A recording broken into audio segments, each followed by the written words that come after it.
Welcome everyone once again to Beyond The Playbook. Now this is the part where I just sit down and call two great guys to trade the ideas with me. We talk about every great thing we've gone through. And today we decided to turn it up one level further. We're bringing someone who is there. He's been out there. Love him, some hate him, but he's very influential. That we cannot deny. And I'm not talking about Kelvin Ekerete, who's to my left this time. We're trying to slowly, because he's claiming a portion of this show, so I'm moving him even further away. Today we've got Pooja. I'm just going to stay with Pooja. I'm not going to call. Do you still go by your full names? Or Pooja is just what you go by now? Pooja, it's good. You don't call your name again. When last did anybody call your name to you? Maybe when I go back home. So nobody has called your name again to you? Nobody has called you. Can I call your name? Yeah, of course you can. Sulaiman Adebayo. Nobody has called your name. That's a bad thing, no. When you don't make up for this life, that nobody calls your name to you anymore. Maybe you want to send me something. No. On your account is still Pooja there. It's not Pooja, it's Adebayo Sulaiman. There's a Pooja account. There's a Pooja account? There must be a Pooja account. Pooja media account. My God, I have to be big in this life. Anyway, we've got someone right here who certainly knows his stuff. He's done it. He's been there. He's seen it everywhere. Last week we had a guest, right? Kelvin and I spoke to someone last week about betting. So I'm going to just summarize it by asking you two questions. What's the most money you've made from betting? And what's the most money you've lost from betting? Most money from betting, I think it was 2023. Mm-hmm. Straight wins a few days before the election. Ooh. You bet on the election. You bet on the election results. I think 18 straight wins of over 100 odds. Ooh. So I won around 8 million or so. Yeah. 8 million. But it was... I should start betting. I swear down. Of course, I split, you have to...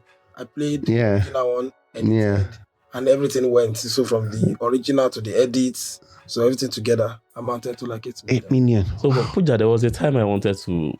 Actually, when I ventured into betting, I picked one of the bets on your platform, on your X platform, and I lost. Bro, pay me my money. He sent you a message. When you win, did you ever give him your money? But I didn't win. I never won. Yeah, that's the point. So is there any one that you've lost? What's the biggest you've lost? Okay, so I always, maybe an advocate of responsible betting. So for me, more than, I think on a particular bet, take it 2 or 3 odd, I've lost like 150, 200K. That's the most you've lost? Yeah. Oh, no, wow. This is bro. Because I preach about responsible betting. If you see my slip, I always put amounts that I want people to bet with. Yeah. So you can now want to go and bet on your own, but I put a limit. So when you now upload, you see like 20K, 25K, and you can go lower or go above. But at that particular, because of the risk involved in that games I picked, I'll put amount of money I can afford to lose. When was the last time you put money on Arsenal? Yesterday. And you came through? Of course, 100%. Wow. That's what we're talking about. When I saw the script today, I knew that my producer was on warm high. Because Arsenal was the first thing he put forward. And one of the things he mentioned was boring football. Hate them or love them, or was it why Arsenal the most hated team? Or Arsenal, I can't remember, something about Arsenal. And I was confused. Do you have to have a style of football to play? Like, must your football be entertaining? Must it be universally accepted? Can't you just play? The whole idea of playing football is to win, right? How you win, does it matter? 100% does it. So for someone like me that comes from Jose Mourinho school of thought, you know that I like any kind of football. I like any kind of football. Just go there and get result for me. I don't care whether it's sexy. I don't care if it's expansive. I don't care if it's... Just go and win. And I think, for Arsenal, they've been doing this, good football, possession football for so long. Mm-hmm. They didn't cut it. They've not won anything tangible. Maybe the FA Cup. But, if this particular template or philosophy is going to win you trophies, beat teams, I don't think anybody... Because I've been fighting people everywhere on social media. That there's no constitution for football. FIFA doesn't give us a guideline. Okay, go out today, we'll go and play. Against Atletico Madrid, they came all out. They defeated them. Of course, against Man City, they believe they are more offensive player than them or more possession because of Pep. They play compact football. So any game you feel like this is a philosophy you have to use. Ugly, sexy, brilliant, handsome, baba. Get the 3 points, get the result for me. Will Arsenal win the Premier League or the Champions League this year? This is what you're saying, win it. Yeah, of course, Well. Oh, well. Answer now. They always start very good. But I think now they have one of the complete squad in England and the world, because right now they have Odegaard injured, Noni Madueke injured, they have Havertz injured, they have Gabriel Jesus injured. So these players are injured, but they are still very formidable. Against Atletico Madrid, they removed Subimendi, Nwaneri was in, they removed Gabriel, so they have a lot of backup, and that's what they've been missing, in subsequent seasons. So hopefully, if they, because hopefully, Kevin, which one be hopefully? Still hopefully now. No, because it's still 8-9 games to the start of season. Yeah. So based on that, probability you can say they can go all out, but they still have like 30 games to go. No, but the bookmakers are putting Arsenal as a team to win the group stage of the Champions League, right? Even to win the Champions League, they're top of the list. Yeah. The Premier League, the bookmakers are putting them at the summit, ahead of Liverpool. So this is how it works for bookmakers. It works per time. Now, based on what has happened in the first few months of the season, Arsenal, of course, are clear favourites to win the Champions League and the Premier League. When it gets to the thick time in December, they will, of course, you see the bookmakers coming with it's just like the Ballon d'Or.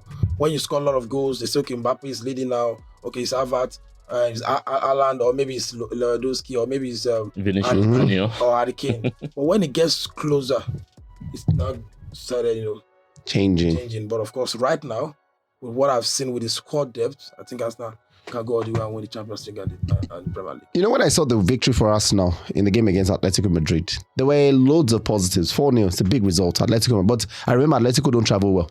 I think this season, maybe only... They've not won at all away from home. I think maybe... I shadow they've struggled. Yeah. Frankfurt was at home. They beat Frankfurt. They beat Real Madrid at home. 1. 2, Arsenal resulted to their old system of scoring from set piece, which is what opened this goal scoring for them. Is there a media bias against Arsenal? It seems like I said every time they talk about Arsenal, they're just winning now. It's not just 1 win or 2 win. Let's wait for end of season. Let's see what they will win. What's your own take today? Is the media being biased? Or the media reporting based on what we've known? 3 seconds, 1, 2, 3. You got to a quarterfinal, you go to semi-final. That last thing that Arsenal needs, they never seem to have it. Are you blaming the media, or are you blaming Arsenal that's carried us to this point? Well, I think what most pundits or most media want from Arsenal is, Arsenal is good for the news.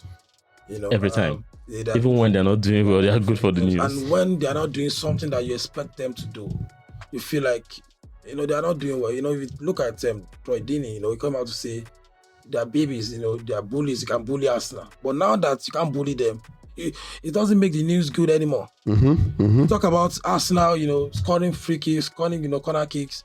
They don't do that before. Now they are doing it. Someone even saying, I think sports legends saying it look boring doing throwing. What is the essence of doing long throws? So those are the things Arsenal have not been doing. And because of now, they are now sitting to a perfect, in a way, of winning games and getting results. So many fans, so many media guys who are other fans don't like how they are performing. Because if you look at, they won a game against Atletico Madrid, and people are still saying it was a poor game. How is it poor? Your striker did not score early. Well, some of them Gyökeres scored late. Those 2 goals Gyökeres scored. Those goals were not good goals. They're not good goals, no. Bangers. They were scrappy goals. They were scrappy goals. Used almost first to get one inside. Because if you remove those 2 goals from the 4 Arsenal scored, Arsenal will still win. But do you want a Puskas goal every game? From Gyökeres, yes. Because look, Voldemade has been scoring goals. Who again? Goals too. Rashford has been scoring goals. He reached Gyökeres. It's against Leeds. The problem about Arsenal is simple. I think for the past 4-5 years under Arteta, they've not played for a striker. Yeah. Martinelli always cutting. Yeah. Saka. Even yesterday, he continues to cut in. Talking about Saka, he was left on the pitch. Maybe he's going to get his own goal, but he wasn't because, of course, luck didn't fall for him. But he was cutting back and trying to cut in. So for Gyökeres now, for that template, for Arsenal template, he has to struggle to get chances. He has to fight for his chances. The only time they've actually used a striker was last season for Havertz, and Havertz was not playing as a CF, that's an out striker. Is a central forward. So now they have to adapt, with the kind of striker they have now, creating chances. And if you look at him sometimes too, he will leave the position of his and come drift out to a bit to the other side. come out to hustle. So I think for him, getting all these scrappy goals is good because you don't want to go on a drought. Like what Isak and go is. Isak is going through it too. I feel for Isak because I feel for Isak. Because if you look at the Liverpool side too, you have someone who have scored a lot of goals for you in Salah. He will not give the balls. So Isak. Isak. Same thing with Gakpo. Yeah, or Ekitike. Gakpo will never. Yeah, he has more goals than any Liverpool player in that team. Ekitike will struggle or will fight for his own chance as well. So Isak has come from where he has been spoon-fed. Spoon-fed him every time, yeah. But now you're coming to a side where there's a Salah who wants to be the highest goal scorer for the team and even in the Premier League. So you have to adapt. And look at the chances he had against is it Chelsea? Yeah. It wasn't the chance. Was it Chelsea? No, against Man United. It wasn't the chances Isak always opens to while at Newcastle. So for those kind of team, those CF have to struggle and fight for their chances. Now, but of course they will adapt. I want to be very careful, right, when I say this. And it's not in my script. But is Arteta taking a leaf of Pep's playbook where he's shunning players from the African scene? Players who would not affect his push, because in December there's the AFCON. Yeah. Arsenal's last player who would have played at the AFCON, it's Partey, and Partey has been shipped off. So this Arsenal squad, nothing will change going into the AFCON one. Liverpool, you already mentioned, Salah is going to AFCON, right? A lot of other players are going to AFCON, but this Arsenal team, nobody's going to AFCON. None of their starting players are going to AFCON. Well, is it deliberate or is it just mere coincidence? I think it's coincidence in terms of the profile of players it needs in its team.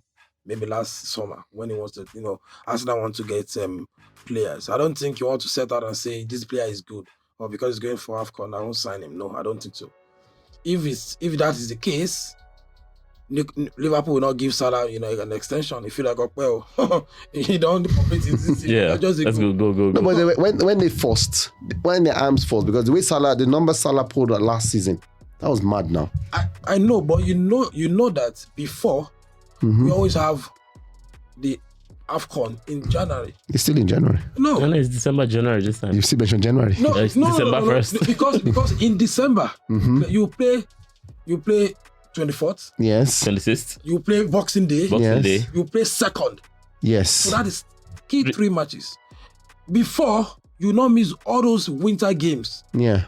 Before the other, you just go by January 8th. Yeah. So, all the tick and all the games. The problem is maybe only the FA Cup. Thank you, but now you're going to miss key Premier League games, and that's a lot. So for someone who, of course, exhausted his of course contract, you just feel like let him go. So I don't think it's deliberate for many of the managers. For Arteta, the profile of the players he needs, he has been chasing Zubimendi from last season. He has been chasing, a CF, of course. We talked about Sesko. Sesko. Isak, yeah. But, the Jokeres they just came on. So the profile of the players he was looking for was not African players. Because I knew fully well that if you want because this season, I think is the gauge season. Because if he doesn't win, all these Arsenal fans are jumping around. If he doesn't win anything this season, they will. What's the least trophy he can win? I think it's the Premier League. Premier League. So even if he wins the cups, doesn't count to you? It doesn't count. Wow. He must not even win the Carabao Cup. Kilode. He has never won it before now. No. See, for the investment of over 6 years, over £1 billion spent. They even chase Sporting Director because of you. True. So now come and tell me you want to win Carabao Cup. Arsenal fans are happy now. They're winning games. If they fail to win anything tangible at the end of the season, they can. They'll change it. They'll change it. They'll change that. Do you think, with the way Arsenal is playing, we are seeing their players showing what they can do? I know everyone's keep talking about Ethan Nwaneri. And from a Nigerian point of view, is it possible remotely that Nigeria can ever get that sort of player? So it's very difficult. Very, very difficult because I think he's in the fold of Eze. He's a very creative young boy. He plays well as well. And the position he's going to play for England, I think he can enter that position because he's still 18 years. So for that position now, because he's not going to play the Saka, the Cole Palmer area, But that position now that is playing the Odegaard number 8, I think there's a space for that. And by 22, that will be like 5 years. So even the Eze of this world will be going out. Yeah. So by 22, you'll make a better decision to play in the national team. Talking about the Three Lions. I don't think, because fortunately for him, there's a space in that team. If he's to be the Nketiah of this world, he cannot break into any fold. There's lots of best, good strikers in England, better than Nketiah. So he has to, let me go to Ghana. All this while I was saying, I'm thinking about it, he's not thinking about it. He's not thinking about anything. He's not going to play nothing. Yeah. Because there's no space in that. But for in one area, I think there's a space in that whole number 8. And while playing for Arsenal, I think he has a better chance of playing for the Three Lions than the Super Eagles. Before we leave this Arsenal conversation, I just want... Maybe we go and rent Amadu Pinnick. And bring him back. Talk to the father. Of course, I want to expand the question a bit further and ask you about what the coach of Ghana, what did he say again? He said... Otto Addo. Yes, Otto Addo. He spoke about the situation and he mentioned Nketiah. I think Callum Hudson-Odoi. Players who don't commit to the cause from the beginning, should we open doors to them? And this is speaking from a national point of view, from a national team point of view, Super Eagles of Nigeria. Should we open doors? Because Otto Addo is saying, nah, you didn't play for us. You're not here with us. And I remember there was a period when Samson Siasia spoke about something similar, right? But this was to a player who has actually featured for Nigeria. I can mention Mikel Obi. That, Mobi, we told you the last time you didn't show up. But now you have to show up. And he says, remember, 2016, he showed up, played. What do you make of that sentence? Is that something that we should emulate as a coach, as a team? Or is it just, look, it's because it's Nketiah and Hudson-Odoi. If it was somebody else, he would have quickly said, yes, come in. Well, it's a very dicey, situation, very tricky one, because when it comes to quality, if the player is quality enough, I don't think any manager will want to reject. Either he choose you second or choose you first. You always want to absorb that kind of player. For Nketiah, it's a different story because Ghana has been on his necks, went to his parents, and at that time he was having difficulty at Arsenal. And he just moved to Crystal Palace, so he needed time to settle. So I can tilt to his mental side of things, like let me settle before I pick who I'm going to play for. But I don't think any manager, national team wise, can reject any good player. For us, I don't think if Eze is open and says I want to play for the Super Eagles, you say no because our midfield is in shambles. It's like desert. There's nothing in the midfield. So if Eze lectures, for instance, say he wants to play, Eric or NFL president will not come out and say, we will not accept, we go born in glass house. So I think based on quality, I think it's you don't have a choice. But if it's a second thought from the player who is not quality enough, you have better players in the national team, I don't think we should run to them. But if it's quality, Baba, just bring, once he can play for the team, bring him. Last question for me from the national team before we go to club football, Nigeria. I'm going to have to touch on the Victor Osimhen situation, right? I can't dodge it. There's a story already about Osimhen going on to become the greatest Nigerian striker. Yeah. Do you agree with that? Well, I think in terms of goal scoring, I think he's going to elevate. He's going to surpass the legendary Rashidi Yekini. But he has to win trophies because the guys who want to score more goals than have won trophies for the Super Eagles. So I think if he wins the AFCON, if he qualifies the Super Eagles, because now he's like the most effective player of the Super Eagles. All through the qualifiers, anytime he's not playing, anytime he was substituted, it was a problem. And we've seen the impact on the Super Eagles. So if you go on to win the AFCON, any of the AFCONs, maybe not this December, and qualify for the World Cup. So that means you've clicked all the boxes of the legends. The legend we are talking about won the AFCON, qualified for the World Cup. They didn't do well in the World Cup. Second round, we don't come out. So if you do that sort of level with your impact on the team, scoring more goals than the legend, I can see, of course, clearly. But being the highest goal scorer without no trophy in the bag, of course, there will be question, and there will be debate. But if he wins the trophy, if you qualify Nigeria for the World Cup, more goals than Rashidi Yekini, where's the argument? We agree on this one. We agree. Yeah, I think I agree with what Pooja just said. And it was also what we spoke about last week when you spoke, asked Israel about it. If he gets us the trophy, give us an AFCON. Better still, make it 2. Because Yekini would have won us 2 if we went for 1996. So give us 2. I think he has to top it up by being top scorer as well. And just to top it up, maybe something to just spice it up. I don't really think, because I feel Victor plays for the nation. Victor does not play for himself. Like the last AFCON that we were at, it was not really particular about scoring. Well, Yekini was playing for me. No, Yekini was going to score, right? But Yekini was top scorer and it's not compulsory. It's not compulsory. Yekini was scoring, I think 2 AFCONs. I think he was top scorer for 2 AFCONs or 3. I stand to be corrected, but 2 or 3 AFCONs. So the last AFCON, right? Victor was more interested in getting the team. He gave most of the goals, most of the assists for Ademola Lookman. Victor gave it to him. Isn't that a problem of our team? That when you have a striker, I use Haaland as an example. Haaland keeps scoring for Manchester City. He scores for Norway too. Yeah. Right? Club and country is doing it. Mm-hmm. We have Osimhen, and I don't see a problem with it. If this guy can score, let him score. When people say, Ole Osimhen, I'm like, look, what you have, Poland has only Lewandowski. Yeah. Nobody else will score but Lewandowski. Yeah. Carry the ball and give to him, let him score.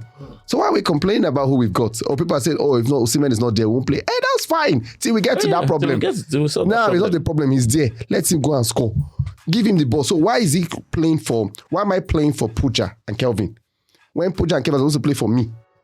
I think the problem is our midfield. Like you spoke about the midfield, we don't have. You look at every time we go for any competition, even if it's a friendly qualifier, you look at the number of midfielders we have. So aside from the number of midfielders, you look at the position they play. They play the number 6 role.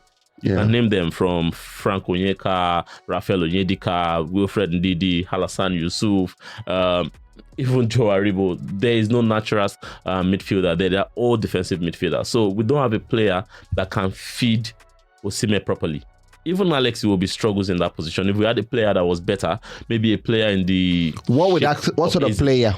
Easy. All right, good. That's what I wanted to know. What that would have done better, because Osimhen would just need to sit, just send him the ball. They know Osimhen is going to run. We saw the interview. You did the interview with Daisy when Daisy said if he was playing with Osimhen. Everybody go talk him now. Yeah, everybody go talk him now. Everybody go talk now, right? Go talk him now. So you know that this guy is a bull and he's going to run this. No shades on Ifeanyi Daisy. He's a great individual. But I'm saying everybody now will say it.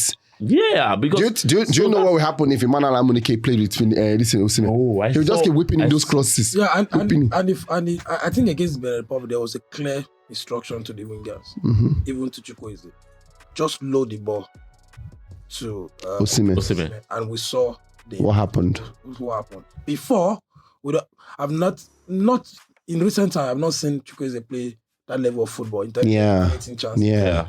Even Samuel Moses, he always cut and join, And again, people were saying it was a blessing in disguise that Lookman, wasn't around. But if we were in that game, I think it would be a clear instruction to even Lookman.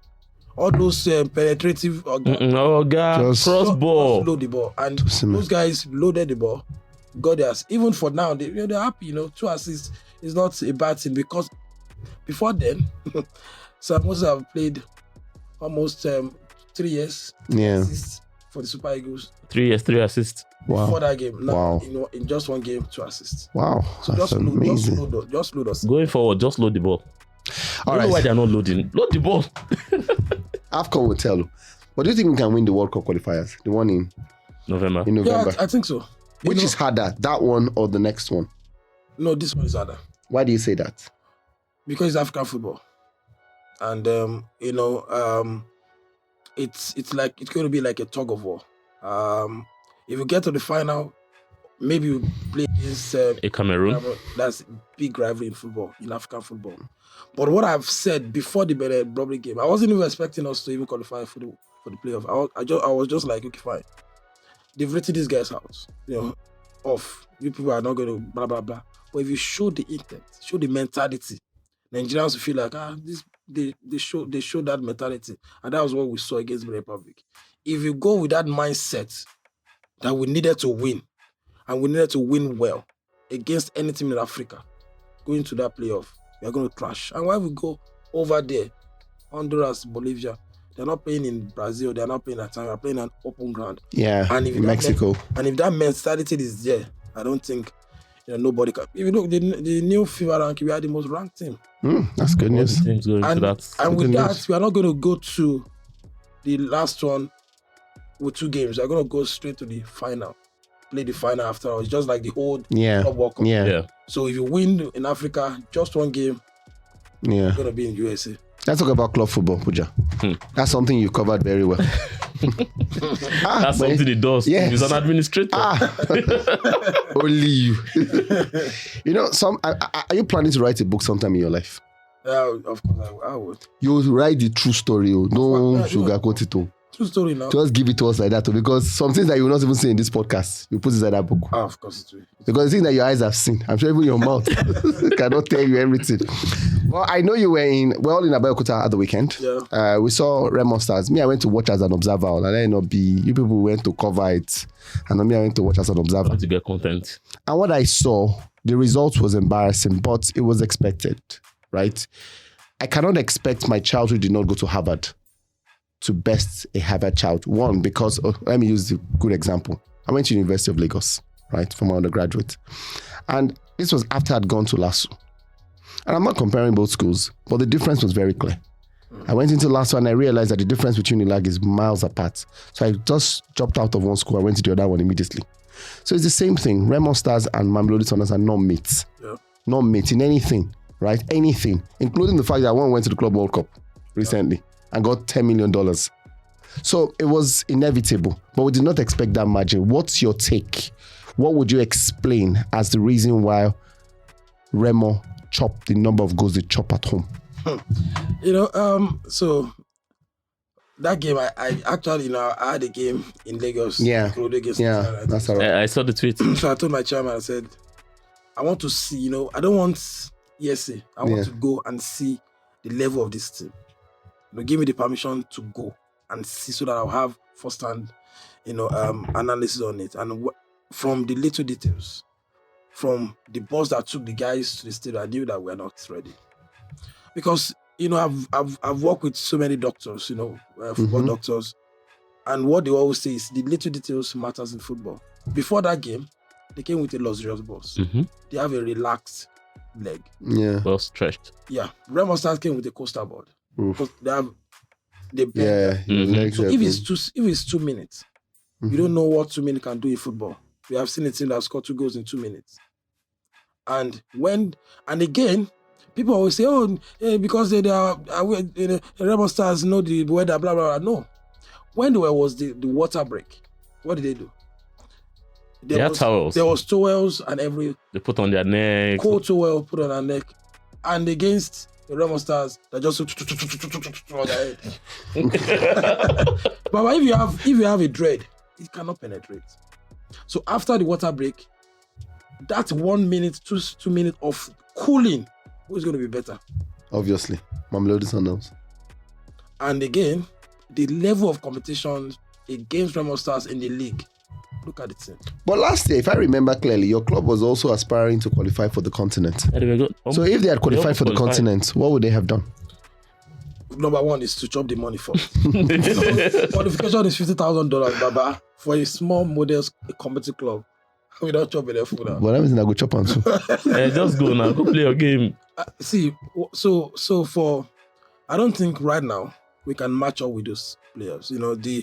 The chairman of Remo have said something very clearly, and he said, your best players leave the season after. Yeah. Let me just give you an example. Last season they won the league, and 4 of their best players have moved to other clubs. Let me list it for you. Their captain, Ndoka Jr., moved to Iraq. Oof. That's the captain of Chanting. The best getting paid. The best DM in the league when they won the league, Fatoko, went to Sudan. We have the best right back, Ismail Sadiq. Yeah. He moved. We have Alimi. Sikero. The season before, they were even able to even tie him down. Yeah. It was the highest scorer. They tie him down this time. They say, Baba, no go. It was the striker for the Chanting. He's lying.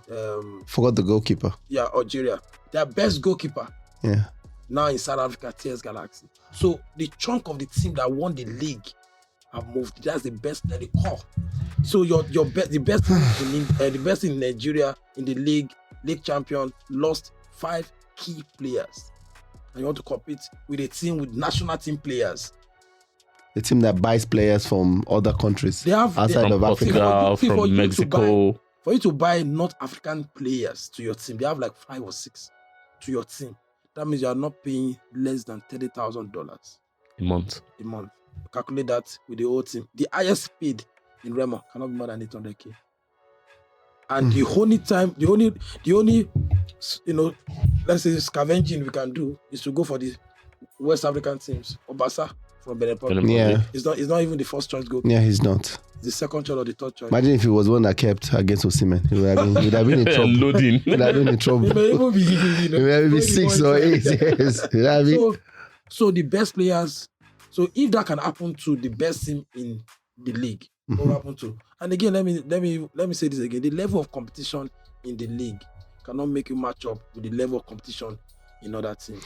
But you guys were part of the people who tried to also promote the idea of the league. So this is a positive. Yeah. And some also clamored that, maybe not you, but a few people clamored that some of these MPFL players should be introduced to the Super Eagles. So this is how it works. So they went to the Unity Cup, a lot of influx of MPFL players. And I'm not a party to quota system. No. If you're good enough, you're good. If the manager sees that you're good, call you can play. I don't have a problem with it. I'm not saying anybody must go. No. If there's a particular player in the league that is doing well than maybe the counterpart outside the country, he can be invited. It's not a must. If there's no player at this particular point in time not good enough for the national team, don't call him. So I mean, it's about fun for me. When we had our captain in the Ikorodu City, Waliu, he was scoring. Yeah. He has like 12 assists. That's a good number for a right back.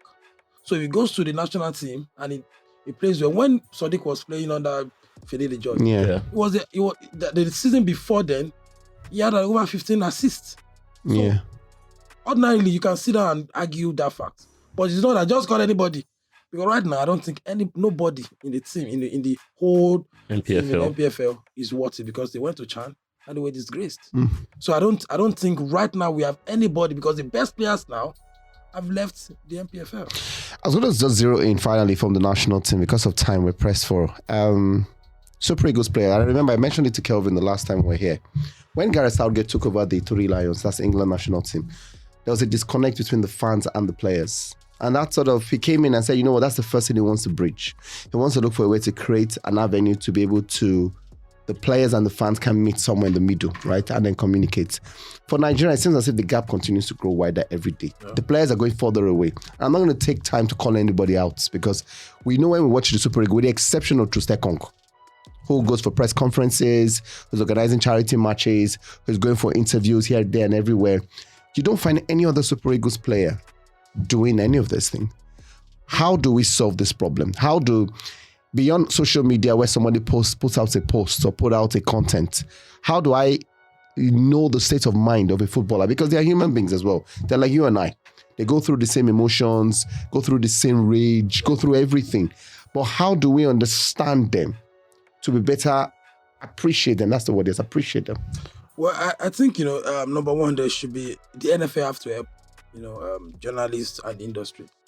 Maybe Swan is not as effective as before, but I think NFF can, help the journalists, because now we have lots of influencers, content creators around footballers. And those are not the content you want to see or foreign media want to see outside. So if you bridge the gap and there's a proper way of identification for journalists, that your content is going on this particular platform, I think there's a way that the players will be relaxed enough. If a content creator moves closer to a footballer, he knows what he's coming to do. He's coming for that traction and engagement and conversion. So you could be receptive and say, I don't want to do. But if there's a proper channel, the last media party, I saw BBC, and I saw players gave them their audience. But because it's too saturated with content creators, influencers, which is good for the media, but there's a proper way to do it. If you look at the Three Lions, if you look at their training session, you know the people. You don't see influx of content creators. Yeah. They have a team. They have more podcasts than Nigerians. Yeah. The English people. Yeah. So, and they will have a way to, to sieve through all the through. So if you look at the training, you don't have lots of people in the training. You can't even do that even in half of FIFA tournaments. You have to be your accreditation. You have to be accredited to be at the pitch side. Not everybody must be at the pitch side. So if you're a content creator, you must not be at the pitch side. It's not done anywhere in the world, internationally. So if we break that thing down, because at the end, because the content creator is closer, he can take any picture, any video and put out. And when he started getting that negative traction, the players feel like no. Because I don't see why, after we qualified for the Benin game, for the playoff, I don't see why we didn't have enough players coming out to say, yes, this time we're going to do it for the Super Eagles. There was no content on that again, except from the coach, except from the press conference. So if there was no press conference, that means we won't have other players talking about how they feel, how they are, maybe reassuring Nigerians of the playoff. So I think the NFF have to help. I think the media team, the communication team of NFF have to sieve out the real content creators.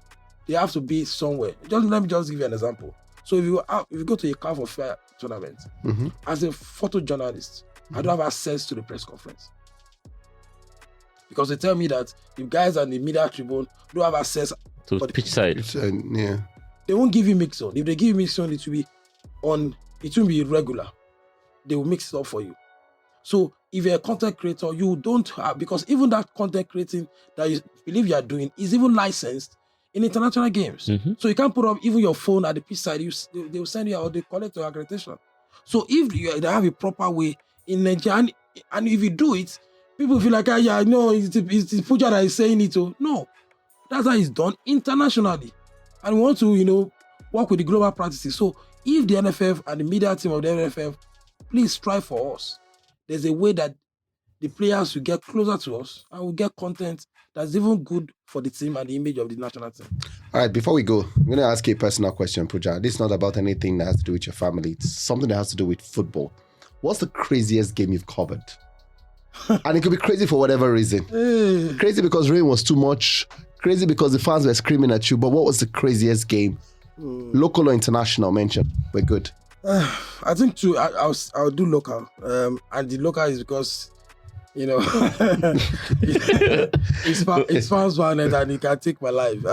So it's against Osun United against Koro City. Yeah, I remember that one. When we were in the NNL. So I went to cover, and when fans see a kind of gadget, they're always intimidated. This national journalist don't come. And they want to use Ojoro normally. And after the game, we drew the game. And they feel like, this Ikorodu City, that's our first season in the NNL. You come to our town. And they weren't playing at the Osun National Stadium or whatever. They played inside the OAU. And, if not because... They carry camera at the road. The video is everywhere. I need to go look for that video. Almost tore down the barbed wire. Wow. And the run, if you see the... Kelvin, whatever we do, we must add that video to this content. We must create a small window. I think it's on Twitter. Just tap my start button. Okay. It chased me to the point that... And when it almost cost my life, but of course. We thank God. Part of the game. Kelvin too has his own experience. I have my own experience. They don't slap. I think the best one for me was. I collect their money now. They can't chop small chops. I collect their money. They said I also. They don't slap you. Pooja thought I drink NSC that time. You drink that day. You drink NSC. You drink. Pooja and Wale are the group. I did do PR. Was it PR? The talk say they slap you. Or you drink NSC. These guys. You drink that. So it was flog them. But I think the best for me was when I went with the Nigerian assistant team to Cape Verde. I think it was one. Was it the sports or was it the ambience? I think it was not the sport for me. It was the fact that I saw for the first time in my life, I saw 3 weeks of seeing beautiful people every day.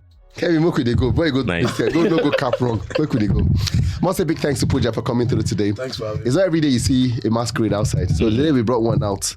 We had to milk everything from it. Hopefully, when you cover the Super Eagles, we'll qualify. Amen. Because Kevin should not be there. Okay. Kevin should not be there. I have to be in Canada next year for the Super Eagles.